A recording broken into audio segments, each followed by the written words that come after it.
Hi guys and welcome back to the channel Deepak Yadav Education. Welcome to the daily current affairs of 11th of October 2023. तो guys आज है तारीख 11 अक्टूबर 2023 और है Wednesday. आज की तारीख से जितने भी मोस्ट इंपॉर्टेंट करंट अफेयर्स बनेंगे उन सभी करंट अफेयर्स को हम यहाँ पर डिटेल से डिस्कस करेंगे। ये वीडियो यूपीएससी और स्टेट पीएससी के पॉइंट ऑफ व्यू से काफ़ी ज़्यादा इंपॉर्टेंट हो जाता है। तो चलो शुभ आरंभ करते हैं। बट आगे बढ़ने से पहले मैं आपको बता दूं हर रोज़ मॉर्निंग में राइट टाइम 5 बजे आपको ये वीडियो इसी चैनल पर मिल जाता है। तो आज कौन कौन समय पर वीडियो में प्रेजेंट हो चुका है नीचे लाइव चैट में ज़रूर से मेंशन करना। दोस्तों इस लेक्चर में हम लोग मेजरली इंडियन एक्सप्रेस के ऊपर फोकस करते हैं, लेकिन इसके साथ साथ जो बाकी सारे इंपॉर्टेंट सोर्सेस हैं जैसे PIB, down to earth, live mint, इन सभी के न्यूज़ आर्टिकल्स को प्रॉपर बैकग्राउंड इन्फॉर्मेशन के साथ में कवर करते हैं। इस लेक्चर का एंड बहुत इंपॉर्टेंट है, उसको मिस मत करना, क्योंकि वीडियो के लास्ट में डेली बेसिस पे आप सभी लोगों को एमसीक्यूज़ की प्रैक्टिस करवाई जाती है। यानी कि पूरा एक टेस्ट लिया जाता है, तो फुल कंसंट्रेशन के साथ में आपने पूरे लेक्चर को सुनना है, लास्ट में उस टेस्ट को अटेम्प्ट करना है। जो भी आपका स्कोर आएगा उसको नीचे कमेंट सेक्शन में लिखना है। इससे आपके अंदर एक बहुत ज़्यादा कॉन्फिडेंस आएगा, प्लस एग्जाम में अगर यहाँ से कोई डायरेक्ट क्वेश्चंस बनते हैं तो उसके लिए भी आप हाथों हाथ रेडी हो जाओगे। नाउ आगे बढ़ने से पहले अगर आपको इस लेक्चर का पीडीएफ चाहिए तो फटाफट टेलीग्राम पर जाओ, वहाँ पे जाके सर्च बॉक्स में लिखना दीपक यादव एजुकेशन यूपीएससी, आपको ये वाला टेलीग्राम चैनल मिल जाएगा। यहाँ से आप डेली बेसिस पे इस लेक्चर के पीडीएफ को डाउनलोड कर सकते हो। और अगर आप मेरे साथ में पर्सनली जुड़ना चाहते हो तो आपने इंस्टाग्राम पे भी जाना है, वहाँ पे जाके फिर से लिखना है दीपक यादव एजुकेशन, मेरा प्रोफाइल मिलेगा जहाँ पे ऑलरेडी 13,000 से ज़्यादा लोग जुड़ चुके हैं। आप भी मेरे साथ में पर्सनली जुड़ सकते हो।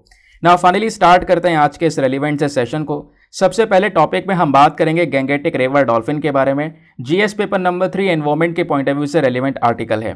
दोस्तों स्क्रीन पर जो आप देख पा रहे हो यह है गैंगेटिक रिवर डॉल्फिन। चर्चा में क्यों है, यानी खबर क्या है, पहले वो जान लेते हैं। हाल ही में साइंटिस्ट और रिसर्चर्स ने एक पब्लिकेशन रिसेंटली जारी किया है जिसमें यह पता चला गंगा और घाघरा का जो ये बेसिन है, ठीक है, वहाँ पे लगभग 19 गैंगेटिक रिवर डॉल्फिन्स को बचाया गया है 2013 से लेकर 2020 के बीच में। पिछले कुछ समय पर और भी प्रकार की जो यहाँ पर गैंगेटिक रिवर डॉल्फिन्स है वो अलग अलग तरीके के खतरे से गुजरी हैं। उसके बारे में कुछ रेलिवेंट इन्फॉर्मेशन यहाँ पर शेयर की गई है, लेकिन हमेशा की तरह यही बोलूँगा कि ये जो पॉइंट है ना, ये केवल और केवल खबर है। ये जानने के लिए हमें बिल्कुल भी उत्सुक नहीं होना है। ये एग्जाम में बिल्कुल भी हेल्प नहीं करेगा। ये तो एक जरिया हो गया कि हाँ इसके जरिए आपको ये चीज़ पढ़नी है, यहाँ से एक क्वेश्चन बन सकता है। तो ये तो हो गई न्यूज़, लेकिन एग्जाम में कहाँ से क्वेश्चन बनेगा? गैंगेटिक रिवर डॉल्फिन से, क्योंकि ये अभी चर्चा में है। तो दोस्तों साफ पानी में पाई जाने वाली प्रजाति है, फ्रेश वाटर स्पीशी है गैंगेटिक रिवर डॉल्फिन। इसका डिस्ट्रीब्यूशन देखें तो कहाँ कहाँ पे पाई जाती है, तो इंडिया में जो गंगा, ब्रह्मपुत्रा, मेघना नदी है उसके बेसिन में आपको ये देखने को मिलेगी। उसके साथ साथ कर्णाफुली, सांगू रिवर सिस्टम जो नेपाल का रिवर सिस्टम है वहाँ पर भी देखने को मिलेगी। तो कहने का मतलब है ये Gangetic river dolphin India, Nepal, Bangladesh जैसे देशों के अंदर में पाई जाती है। इसके कुछ कॉमन नेम्स भी हैं, जैसे इसको हम अलग अलग नाम से ब्लाइंड डॉल्फिन के नाम से पुकारते हैं। ब्लाइंड डॉल्फिन यानी कि ये देख नहीं सकती। हाँ सही सोच रहे हो, ये देख नहीं सकती। अब देख नहीं सकती तो शिकार वगैरह कैसे करती है सब कुछ बताऊंगा, डोंट वरी, ठीक है। फिर उसके बाद इसको गैंगे डॉल्फिन के नाम से भी जानते हैं, गंगा सूसू के नाम से भी जानते हैं, हीहू के नाम से भी जानते हैं, साइड स्विमिंग डॉल्फिन के नाम से भी जानते हैं, साउथ एशियन रिवर डॉल्फिन के नाम से भी जानते हैं। तो दोस्तों यहाँ पर ये जो डॉल्फिन है ना, आपको पता होना चाहिए ये भारत का नेशनल एक्वेटिक एनिमल है। आपसे ये क्वेश्चन यूपीएससी ने 2014 में पूछा था कि इंडिया का नेशनल एक्वेटिक एनिमल कौन सा है। नीचे ऑप्शन में घड़ियाल, क्रोकोडाइल, ये सारी चीज़ें दे दी गई थी, उसमें गैंगेटिक डॉल्फिन भी थी, ठीक है। तो ध्यान रखना गैंगेटिक डॉल्फिन इंडिया की नेशनल एक्वेटिक एनिमल है। अब इस डॉल्फिन के फीचर्स के बारे में दोस्तों बात करते हैं। सबसे पहले इसके अपीयरेंस के बारे में डिस्कशन किया गया है, कैसे दिखाई देती है। तो सबसे पहले इसका जो मुंह देखोगे लॉन्ग थिन सा स्नाउट है, जो चोंच है यहाँ पर लंबी सी पतली सी आपको ये नजर आती है। उसके अलावा यहाँ पर जो ये बेली है काफ़ी राउंड सी बेली आपको देखने को मिल जाती है इसकी। उसके अलावा जो बॉडी है काफ़ी बड़ी साइज की आपको देखने को मिलेगी। उसके बाद ये जो गैंगेटिक डॉल्फिन है ये क्या खा के अपनी जीवन को पूरा चलाती हैं, तो ये ज़्यादातर जो छोटी मोटी मछलियां हैं उसको यहाँ पर खाने का काम करती हैं। अब क्वेश्चन यहाँ पर यह है कि अभी आपने बोला था ये डॉल्फिन ब्लाइंड होती है, देख नहीं सकती, तो ये कैसे खाती है, कैसे अपना शिकार करती है? तो दोस्तों यहाँ पर ये समझना, ये इस प्रजाति को ब्लाइंड डॉल्फिन भी बोलते हैं, लेकिन इस प्रजाति के पास में एक स्पेशल फीचर है। क्या फीचर है? इनके पास में बायोसोनार सिस्टम होता है। अब बायोसोनार सिस्टम क्या है, कैसे काम करता है? दोस्तों इसको हम लोग इको होलोकेशन के नाम से भी जानते हैं, ठीक है। इको लोकेशन के नाम से क्या है, तो यहाँ पर ना जो डॉल्फिन है वो क्या करती है, कुछ वेव्स को प्रोड्यूस करती है, और वो जो वेव्स हैं वो सामने निकलती हैं। सामने निकलने के बाद में इसके शिकार से टकराती हैं, और टकराने के बाद में वो वेव्स वापस से इसके पास में आती हैं। तो वो जो वेव्स वापस से आती हैं उसके माध्यम से डॉल्फिन डिटेक्ट करती है अपने शिकार को, और उसके बाद यहाँ पर इसको खाने का काम करती है। ठीक है, तो एक सिग्नल छोड़ती है, वो सिग्नल वापस आएंगे टकराकर, उसके माध्यम से यहाँ पर ये डॉल्फिन सारी चीज़ों को पता लगाती है। इसी को हम लोग बायोसोनार सिस्टम के नाम से जानते हैं। यही सिस्टम यूज़ करके जो डॉल्फिन है, गैंगेटिक डॉल्फिन स्पेशली, क्योंकि ये देख नहीं सकती तो इस वजह से यहाँ पर ये शिकार करने का काम करती है। ठीक है, बाकी दोस्तों यहाँ पर इसके बारे में कुछ बेसिक इन्फॉर्मेशन यानी एग्जाम में जो डायरेक्टली आपसे पूछा जा सकता है वो ये 3 पॉइंट है। कुछ पढ़ो या मत पढ़ो इसके बारे में, लेकिन ये 3 पॉइंट आप नहीं छोड़ सकते। जैसे कि गैंगेटिक डॉल्फिन का जो IUCN स्टेटस है वो एंडेंजर्ड कैटेगरी में, यानी कि प्रजाति काफ़ी ज़्यादा खतरे में है। वाइल्ड लाइफ प्रोटेक्शन एक्ट में इसको शेड्यूल 1 में कवर किया गया है, यानी कि इसको हाई प्रोटेक्शन दी गई है, इसका कोई शिकार वगैरह नहीं कर सकता। साइट्स के अंदर में इसको अपेंडिक्स 1 में कवर किया गया, यानी कि इसका जो इंटरनेशनल व्यापार है, ट्रेड वगैरह है, वो यहाँ पर इतनी आसानी से नहीं किया जा सकता, उस पर कई सारे प्रकार के रेस्ट्रिक्शंस लगे हुए हैं। ठीक है, तो ये कंजर्वेशन स्टेटस आपको समझ में आया। नाउ आते हैं नेक्स्ट आर्टिकल पर। अगले आर्टिकल में मेटेला स्ट्रेगेटा के बारे में डिस्कशन किया जा रहा है। ये क्या है? तो दोस्तों ये एक इन्वेजिव स्पीशी है। इन्वेजिव स्पीशी समझते हो, जो बाहर से आई हुई प्रजाति है। तो बाहर से आई हुई यहाँ पर एक ऐसी प्रजाति है जो कि कहीं ना कहीं आज के समय पर तेजी से फैलती हुई नजर आ रही है। ठीक है, स्पेशली साउथ इंडिया में। तो हुआ क्या है कि हाल ही में जो हमारा सदर्न बेंच है नेशनल ग्रीन ट्राइब्यूनल का, उन्होंने फिशरीज डिपार्टमेंट और तमिलनाडु के स्टेट वेटलैंड अथॉरिटी से बोला है कि भाई यहाँ पर आप एक डिटेल रिपोर्ट हमें दो कि ये जो मसल स्पीशी है, क्योंकि इसका नाम मेटेला स्ट्रेगेटा ये एक साइंटिफिक नेम है, लेकिन इसका जो नाम है मसल, आपको पता होगा ये हाल ही में न्यूज़ में भी थी। तो आपने इसको कितना हटा दिया है, कितना नहीं हटाया है, स्पेशली पुलिकट वेटलैंड से इसके बारे में जानकारी दो। क्योंकि दोस्तों यहाँ पर हुआ एग्जैक्टली यह है कि जो पुलिकट लेक है वहाँ पर उस वेटलैंड में ना ये वाली प्रजाति तेजी से ग्रो हो चुकी है और ये प्रजाति तेजी से फैल रही है और ये इन्वेजिव स्पीशी है। इसका मतलब ये बाहर से लाई गई प्रजाति इंडिया में नहीं पाई जाती और आने के बाद में आप कह सकते हो ये तेजी से अपने आप को फैला रही है और बाकी जो हमारी लोकल स्पीशीज होती हैं उसको ये खत्म करती चली जा रही है। इसको हटाना भी हमारे लिए काफ़ी मुश्किल हो चुका है, यानी अब हमारे लिए ये प्रजाति दिक्कत पैदा करना शुरू कर चुकी है। वही एग्जैक्टली कहलाती है इन्वेजिव स्पीशी। तो इस स्पीशी को लेकर कितना ज़्यादा एक्शन लिया गया, उसको लेकर रिपोर्ट्स मांगी गई है, इस वजह से ये न्यूज़ में है। तो एग्जाम के लिए क्या ध्यान रखना है? एग्जाम के लिए दोस्तों आपने ध्यान में रखना है कि ये जो मसल है इसी को हम लोग मेटेला स्ट्रेगेटा के नाम से जानते हैं। ये क्या है? एक शेल है। ठीक है, शेल की स्पीशी आपको ये देखने को मिलती है दोस्तों। अब ये इसका अपीयरेंस कैसा दिखाई देता है? तो dark black colour, blue colour, brown colour, इन सब कलर्स में यहाँ पर ये पाई जाती है। ठीक है, स्पेशली कहाँ पे पाई जाती है? इसका मेन ओरिजिन क्या है? तो अटलांटिक और पैसिफिक ओशंस जो हैं, सेंट्रल अमेरिका जो है वहाँ पर ये देखने को मिलती हैं। बस वो इंडिया में आई और इंडिया में आके इसने अपने आप को फैलाना शुरू कर दिया। तो आपसे डायरेक्टली एग्जाम में जो सवाल पूछा जाएगा वो ये है कि मेटेला स्ट्रेगेटा क्या है। नीचे ऑप्शन में वगैरह वगैरह करके ऑप्शन दे दिए जाएंगे और उस ऑप्शन में आपने ढूंढना यह है कि उसमें कोई इन्वेजिव स्पीशी लिखा है क्या। लिखा होगा तो वो बेसिकली इसका सही उत्तर हो जाएगा। सिंपल बात है। तो ये यहाँ पे आपसे क्वेश्चन बन सकता है। अगले आर्टिकल पर आएंगे दोस्तों। नेक्स्ट आर्टिकल में एक मिशन के बारे में बात की जा रही है, APEP मिशन के बारे में। ये क्या है? Atmospheric perturbation around the eclipse path mission. थोड़ा इंटरेस्टिंग आर्टिकल है, इसको ध्यान से सुनना, specially for the GS paper number 3 science and tech. आगे आते हैं। हुआ क्या है? बेसिकली नासा जो कि अमेरिका की स्पेस एजेंसी है, तो नासा ने यहाँ पर क्या किया है, एक मिशन को लॉन्च करने की तैयारी कर ली है। उस मिशन का नाम है APEP मिशन। इस मिशन के माध्यम से क्या होगा? इस मिशन के माध्यम से जो नासा का यहाँ पर ये पूरा रॉकेट होगा वो हमारे सोलर एक्लिप्स के जो अफेक्ट होता है अपर एटमॉस्फेयर पर उसको स्टडी करने का काम करेगा। मतलब क्या, मैं आपको समझाता हूँ। सूर्य ग्रहण का नाम सुना होगा। सूर्य ग्रहण यानी सोलर एक्लिप्स होता क्या है कि जब चंद्रमा पृथ्वी और सूर्य के बीच में आ जाता है, ठीक है, तो सूर्य की रोशनी काफ़ी ज़्यादा छिप जाती है, सूर्य का जो प्रकाश है वो काफ़ी ज़्यादा कम हो जाता है, लाइट में रिडक्शन हो जाता है। तो उसका असर इसके आसपास के क्षेत्र में क्या पड़ेगा? सूर्य की लाइट कम होने पर यानी सूर्य ग्रहण लगने पर जो हमारा अपर एटमॉस्फेयर है, अपर वातावरण है, स्पेशली आयोनोस्फेयर, आयोनोस्फेयर क्या होता है सब बताऊंगा, तो वहां पे क्या अफेक्ट पड़ता है इसी सूर्य ग्रहण का, उसका रिसर्च, उसका अध्ययन करने के लिए, उसकी स्टडी करने के लिए नासा ने यहाँ पर ये APEP मिशन को तैयार किया है, जो कि जल्दी लॉन्च किया जाएगा। तो इस मिशन में बेसिकली 3 रॉकेट होने वाले हैं। तीनों रॉकेट के अंदर में कुछ साइंटिफिक इंस्ट्रूमेंट्स ऐड करे जाएंगे। इस रॉकेट का मेन ऑब्जेक्टिव या इस पूरे मिशन का मेन ऑब्जेक्टिव होगा कि जो हमारा अपर एटमॉस्फेयर है, अपर एटमॉस्फेयर में स्पेशली आयोनोस्फेयर, आयोनोस्फेयर में किस तरीके से सूर्य ग्रहण लगने के बाद में चेंजेस होते हैं। यानी सनलाइट, क्योंकि बीच में यहाँ पे चंद्रमा आ गया तो सनलाइट ड्रॉप होनी शुरू हो जाएगी, तो सनलाइट ड्रॉप होने की वजह से कैसे कैसे चेंजेस होंगे, इन सब चीज़ों की यहाँ पर स्टडी की जाएगी। साथ ही साथ में सूर्य ग्रहण लगने पर किस तरीके से हमारे इलेक्ट्रिक और मैग्नेटिक फील्ड्स में बदलाव होगा, टेम्परेचर में बदलाव होगा, ये सब यहाँ पर स्टडी किया जाएगा इस पर्टिकुलर मिशन के तहत। तो इस मिशन का मेन मकसद कहाँ पर है? ये आपको पृथ्वी देखने को मिलेगी। आपको पता है हमारे पास में अलग अलग लेयर्स ऑफ एटमॉस्फेयर हैं। जैसे यहाँ पर निचली जो लेयर है वो है ट्रोपोस्फेयर, फिर स्ट्रेटोस्फेयर, मेसोस्फेयर, थर्मोस्फेयर और यहीं पर एक्सोस्फेयर। तो ये हमारी लेयर्स हैं। इन लेयर से हटकर देखोगे तो यहाँ पर बीच में एक आयनोस्फेयर भी आती है यहाँ पर, ठीक है, जो कि यहाँ पर 85 से लेकर 690 किलोमीटर के बीच में, यानी कि वही 300 किलोमीटर के आसपास के रेंज में आपको ये देखने को मिल जाता है आयनोस्फेयर। तो सूर्य का जो यहाँ पर पूरा प्रकाश है, अब बीच में यहाँ पे मान लो चंद्रमा आ जाएगा तो यहाँ पे सूर्य की जो लाइट है वो ढक जाएगी, बहुत कम हो जाएगी। तो उसका असर इस वाले क्षेत्र में क्या पड़ेगा, इसकी यहाँ पर स्टडी करने का काम है इस APEP मिशन का, ठीक है। तो इस मिशन को लॉन्च किया जाएगा न्यू मैक्सिको से। नासा ने यहाँ पर कई सारी इन्फॉर्मेशन शेयर की है, बोला है कि हमें इससे ये भी पता लगा सकेंगे कि जब जब सूर्य ग्रहण लगता है तो इससे हमारे GPS पे क्या असर पड़ेगा, जो हमने सैटेलाइट कम्युनिकेशंस ऊपर आसमान में छोड़ रखे हैं उसमें क्या असर पड़ेगा, है ना, अंतरिक्ष में जो छोड़ रखे हैं उस पर क्या असर पड़ेगा, ये सारी चीज़ें हम लोग यहाँ पे जान सकेंगे, ठीक है। तो ये बात आपने ध्यान में रखनी है, किस तरीके से क्या काम होगा। स्पेशली आपसे पूछा जा सकता है कि कौन से लेयर्स के ऊपर स्टडी की जाएगी, तो वो है आयनोस्फेयर। नेक्स्ट आर्टिकल पर आते हैं। अगला आर्टिकल और इंटरेस्टिंग है, specially GS paper number 3 economy के पॉइंट ऑफ व्यू से इंपॉर्टेंट है, ठीक है। यहाँ पे बात की जा रही है कार्ड ऑन फाइल टोकनाइजेशन। दोस्तों आपने टोकनाइजेशन के बारे में ज़रूर से सुना होगा, ठीक है। आज हम लोग इसी के बारे में कुछ बेसिक चीज़ें कवर करेंगे, एग्जाम के लिए थोड़ा सा रेलिवेंट है। तो ध्यान रखना, हाल ही में रिजर्व बैंक ऑफ इंडिया, आपसे डायरेक्टली यहां से भी वनडे एग्जामिनेशन में क्वेश्चन बन सकता है। कौन सा bank? Reserve Bank of India. कौन सा बैंक? फिर से बोलो, RBI। तो RBI ने यहां पर इंट्रोड्यूस कर दिया है कार्ड ऑन टोकनाइजेशन कॉन्सेप्ट, यानी कि COFT का कॉन्सेप्ट। दोस्तों इससे फ्रॉड होने के चांसेस बहुत कम हो जाएंगे।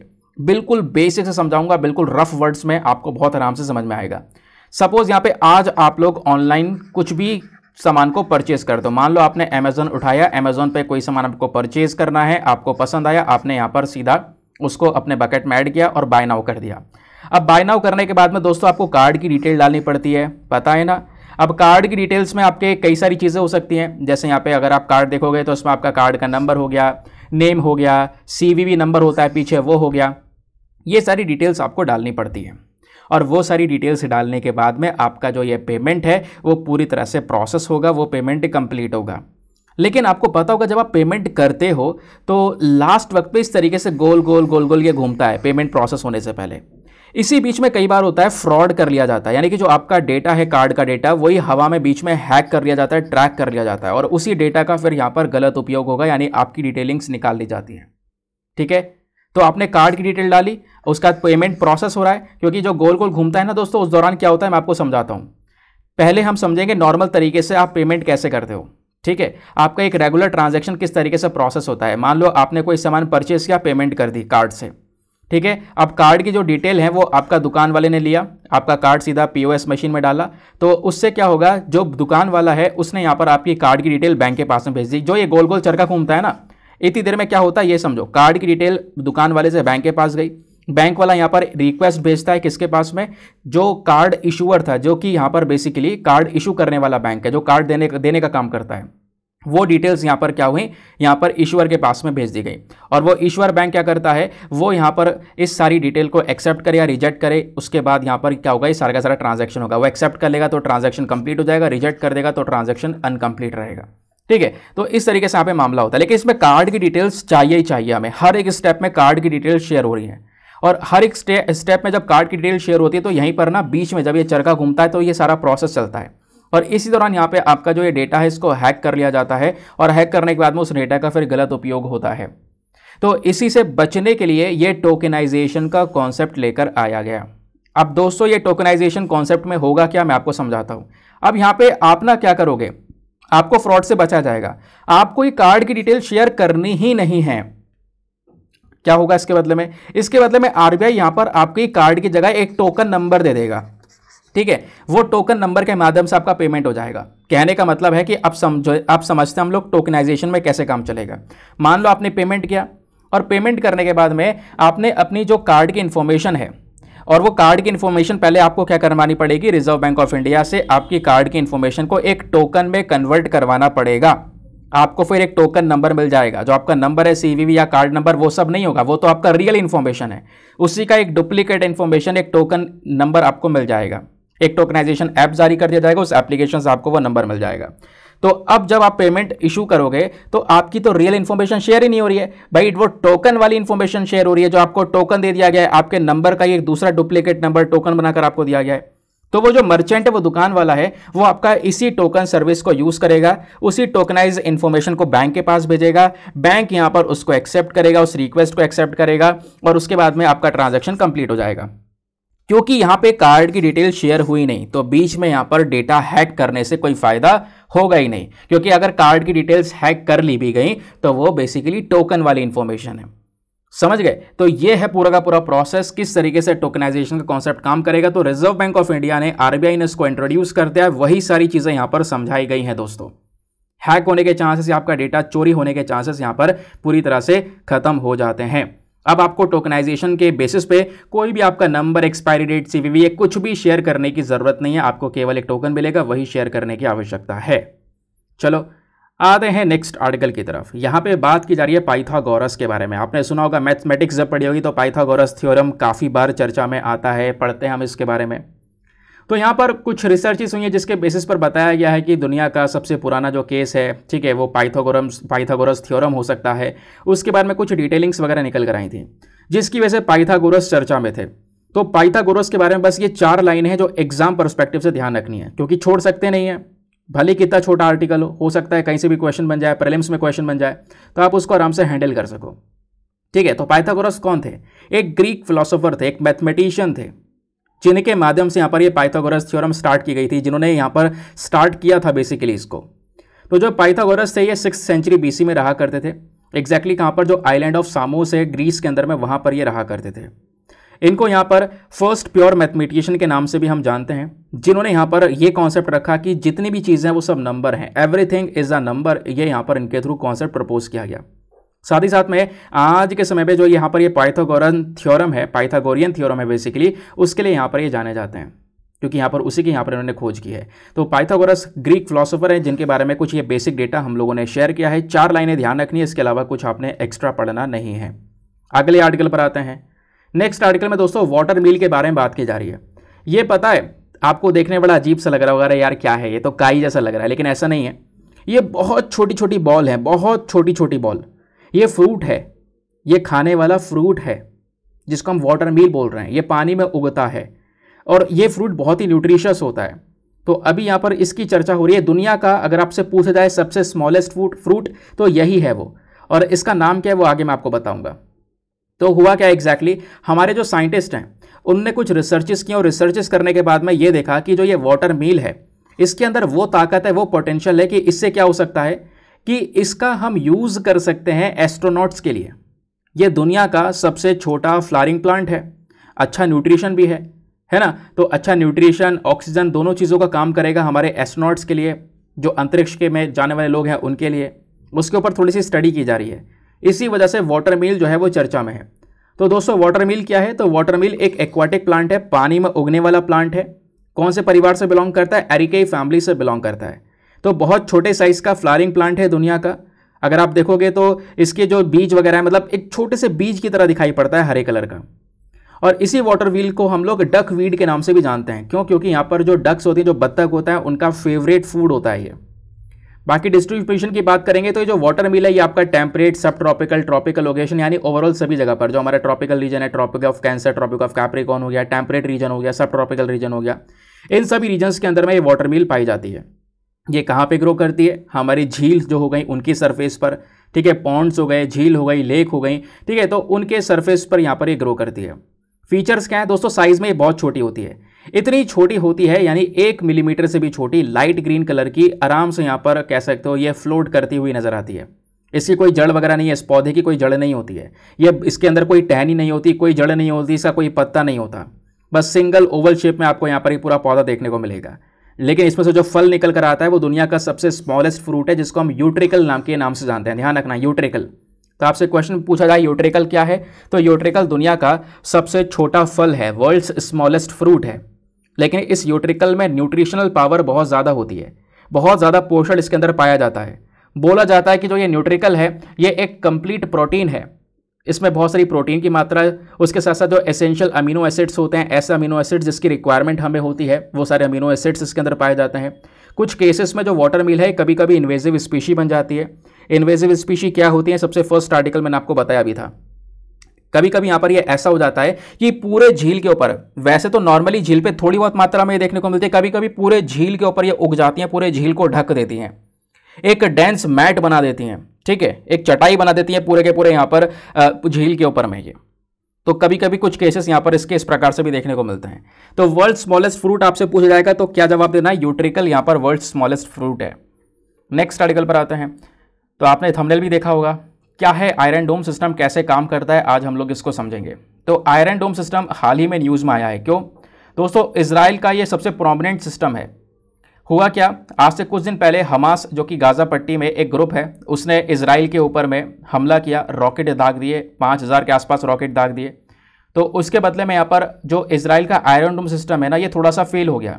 कुछ रॉकेट तो उसने हवा में मार के गिरा दिए, लेकिन कुछ रॉकेट्स आप कह सकते हो कि ये इजराइल में गिरे, जिसकी वजह से इजराइल में कई सारे लोगों की जान भी गई। तो क्या है ये एग्जैक्ट आयरन डोम सिस्टम, मैं आपको यहाँ पर इसके बारे में थोड़ा सा समझाने वाला हूँ। तो इजराइल का यहाँ पर ये एंटी मिसाइल सिस्टम है दोस्तों। इसने यहाँ पर गाज़ा पट्टी से जो 5000 रॉकेट दागे गए थे, उसमें से कई सारे रॉकेट हवा में मार के गिरा दिए, लेकिन कुछ रॉकेट्स यहाँ पर इजराइल में गिरे, जिसकी वजह से तबाही मची। तो क्या है आयरन डोम सिस्टम, एक air missile defence system. Air missile defence system जिसका हम यूज़ कर सकते हैं दुश्मन के रॉकेट को हवा में ही मारकर गिराने के लिए। जैसे कि ये आप देखोगे आयरन डोम सिस्टम किस तरीके से काम करता है। मान लो ये दुश्मन का रॉकेट है, ये दुश्मन इधर से अपना रॉकेट दाग रहा है और इधर हमने अपना आयरन डोम सिस्टम तैनात कर रखा है। तो आयरन डोम सिस्टम में 3 चीज़ें होती है। एक तो होता है रडार सिस्टम। रडार सिस्टम क्या करेगा, दुश्मन के रॉकेट को ट्रैक करेगा, ठीक है, हाँ भाई दुश्मन का रॉकेट आ रहा है, एकदम से ट्रैक हो जाएगा। ट्रैक होने के बाद में यहाँ पर ये कह सकते हो ये दूसरा हमारा कंट्रोल सिस्टम है, ठीक है। और उसके बाद में तीसरा होता है लॉन्चर। तो ये तीनों एक्टिवेट हो जाते हैं और एक्टिवेट होने के बाद में आप कह सकते हो कि जैसे इसने पकड़ा, डिटेक्ट किया, डिटेक्ट करने के बाद उसने पॉइंट बताया और तीसरे ने यहाँ पर सीधा रॉकेट दाग दिया और यहाँ पे लॉन्चर सिस्टम से सीधा रॉकेट जाएगा। रॉकेट जाने के बाद में जो ये दुश्मन का रॉकेट है इसको हवा में गिरा देगा, नीचे गिरने ही नहीं देगा। तो ये काम करता है यहाँ पर इजराइल का आयरन डोम सिस्टम। इसको हम लोग बोलते हैं आयरन डोम सिस्टम, ये इजराइल ने डेवलप किया है। 3 चीज़ें यहाँ पर इसमें देखने को मिल जाती हैं। डोम मतलब एक गुंबद बना देता है, इस तरीके से यहाँ पर एक गुंबद बन जाता है, क्योंकि यहाँ से रॉकेट दागेगा तो ऐसे एक गुंबद बन जाएगा, ठीक है। तो यहाँ पे कह सकते हो एक डोम बना हुआ है जिसके अंदर लोगों को एक प्रोटेक्शन दी जाती है, जैसे आप देख पाओगे, ठीक है। इधर यहाँ पे इजराइल में इस तरीके से इसको सेट कर दिया जाता है। अब मान लो इधर हमास ने रॉकेट दागे, अब रॉकेट दागे तो सीधा ये एक्टिवेट हो जाएगा, इसने डिटेक्ट किया, पॉइंट बताया और तीसरे लॉन्चर ने रॉकेट जारी किया और सीधा यहाँ पर इसको हवा में गिरा दिया, यानी लोगों के ऊपर यहाँ पे रॉकेट गिरने से बच जाएगा, लोगों की जान बच जाएगी। इस तरीके से यहाँ पे आयरन डोम सिस्टम काम करता है। तो आयरन डोम सिस्टम यहाँ पे बहुत सारे रॉकेट्स को एक बार में हैंडल कर सकता है। इसको किसने डेवलप किया है, तो Rafale advance defence system and Israeli aerospace industries ने मिलकर यहाँ पर इसको डेवलप किया है और 2011 से यहाँ पर यह सिस्टम ऑलरेडी काम कर रहा है। फंक्शंस क्या हैं, तो जैसे मैंने बोला मल्टीपल रॉकेट्स को यहाँ पर यह टैकल कर सकता है। इसको मिसाइल डिफेंस बैटरीज के थ्रू पावर दी जाती है। कैसा भी वेदर कंडीशन हो, चाहे वो दिन हो, चाहे वो रात हो, चाहे वो थोड़ा सा कह सकते हो कि कोहरा हो रहा हो, चाहे बारिश हो रही हो, चाहे डस्ट स्टॉर्म हो, ठीक है, कुछ भी हो, कोई ऐसी भी प्रॉब्लम हो, वेदर कैसा भी हो, हर एक प्रकार के वेदर में ये बढ़िया तरीके से काम कर सकता है और दुश्मन के मिसाइल को यहाँ पर हवा में मारकर गिरा सकता है। इसको इस तरीके से डिज़ाइन किया गया है कि यहाँ पे मान लो 40 माइल्स के रेंज में अगर कोई मिसाइल है या इससे कम रेंज में कोई मिसाइल है तो सीधा यहाँ पर उसको ये शूट डाउन कर सकता है, उसको यहाँ पे हवा में गिरा सकता है। तो आयरन डोम सिस्टम 3 मेन कंपोनेंट से चलता है। तीनों मेन कंपोनेंट्स के बारे में मैंने आपको बताया। एक रडार जिसका मेन काम है इनकमिंग रॉकेट्स, यानी कि जो बाहर से रॉकेट्स आ रहे हैं उनको ट्रैक करना।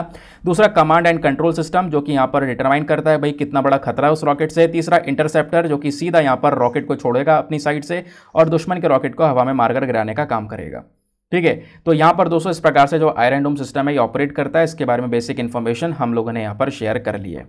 नाउ अब आते हैं हम लोग अपने प्रीलिम्स रैपिड फायर क्वेश्चंस की तरफ। देखते हैं आज के लेक्चर से आपने क्या सीखा है और क्या क्या यहाँ पर आप किस तरीके से क्वेश्चंस को अटेम्प्ट करते हो, ठीक है। पूरे लेक्चर के ऊपर बेस्ड क्वेश्चंस हैं। आराम से एक एक करके स्टार्टिंग में सारे क्वेश्चंस बताऊंगा, उसके आंसर्स आपको नीचे लाइव सेक्शंस में देने हैं।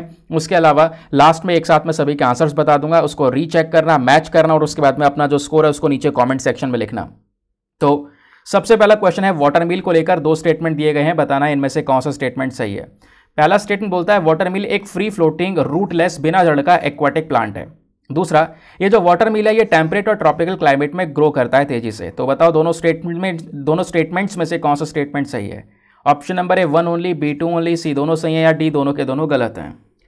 ना दोस्तों नेक्स्ट क्वेश्चन में गैंगेटिक रिवर डॉल्फिन के बारे में पूछा गया है, 2 स्टेटमेंट दिए गए हैं, फिर से आपने बताना है कौन सा स्टेटमेंट सही है। पहला, गैंगेटिक रिवर डॉल्फिन केवल और केवल भारत की नदियों में पाई जाती है, उसके अलावा कहीं नहीं पाई जाती।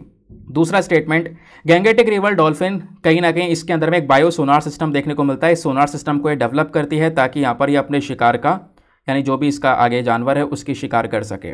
तो बताओ दोनों स्टेटमेंट में से कौन सा स्टेटमेंट सही है। Option number A 1 only, B2 only, C दोनों सही है या डी दोनों गलत हैं।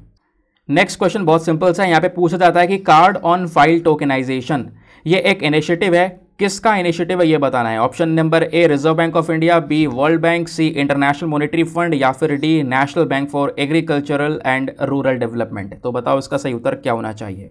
नेक्स्ट क्वेश्चन अगेन सिंपल सा, यहाँ पे पूछा जाता है मिटेला स्ट्रैगिटा। मिटेला स्ट्रैगिटा हाल ही में न्यूज़ में देखने को मिला है, तो ये क्या है। ऑप्शन नंबर ए, क्या ये एक इन्वेजिव स्पीशी है, या बी क्या ये कीस्टोन स्पीशी है, या सी क्या ये फ्लैगशिप स्पीशी है, क्या ऑप्शन नंबर डी क्या ये इंडिकेटर स्पीशी है। तो बताओ इसका सही उत्तर क्या होना चाहिए। लास्ट क्वेश्चन अगेन बहुत आसान सा, जो आयरन डोम सिस्टम है वो हाल ही में न्यूज़ में देखने को मिला है, ये एक एंटी मिसाइल सिस्टम है, इसको किसने डेवलप किया है, किसने बनाया है। Option number A USA, B Israel, C India या डी रशिया। तो दोस्तों ये थे सारे के सारे क्वेश्चंस। आई होप आप लोगों ने मैक्सिमम क्वेश्चंस को बिल्कुल सही अटेम्प्ट किया होगा। नाउ फटाफट इन क्वेश्चंस के आंसर्स को देखना स्टार्ट करते हैं, लास्ट वाले क्वेश्चन से आंसर को कवर करेंगे। तो यहाँ पे पूछा गया था आयरन डोम सिस्टम हाल ही में न्यूज़ में है, ये कौन से देश ने डेवलप किया है। तो ऑप्शन नंबर बी सही है, इजराइल ने इसको डेवलप किया है। फिर आपसे पूछा गया मिटेला स्ट्रैगिटा हाल ही में न्यूज़ में है, ये क्या है। तो एक प्रकार की इन्वेजिव स्पीशी है, इन्वेजिव स्पीशी क्या होती है आपको समझा दिया गया। फिर आपसे पूछा गया card on file tokenization initiative है किसका। तो ऑप्शन नंबर ए, या रिजर्व बैंक ऑफ इंडिया का ही एक पर्टिकुलर इनिशिएटिव है। फिर आपसे पूछा गया गैंगेटिक रिवर डॉल्फिन को लेकर 2 स्टेटमेंट्स हैं, इनमें से कौन सा सही है। तो सेकंड वाला सही है, पहला वाला गलत है, क्योंकि यहाँ पे कहा गया है कि केवल भारत की नदियों में गैंगेटिक रिवर डॉल्फिन पाई जाती है, ऐसा नहीं है, नेपाल और बांग्लादेश की नदियों में भी पाई जाती है। तो पहला स्टेटमेंट गलत। दूसरा स्टेटमेंट सही है, क्योंकि ये बायो सोनार सिस्टम को डेवलप करती है जिसके माध्यम से अपना शिकार करती है। फिर आपसे पूछा गया वाटर मिल को लेकर बताओ 2 स्टेटमेंट है, दोनों में से कौन सा सही है। दोनों के दोनों स्टेटमेंट सही है, क्योंकि ये बिल्कुल एक फ्री फ्लोटिंग बिना जड़ का एक्वाटिक प्लांट है और ये टेम्परेट और ट्रॉपिकल क्लाइमेट के अंदर में तेजी से ग्रो करता है।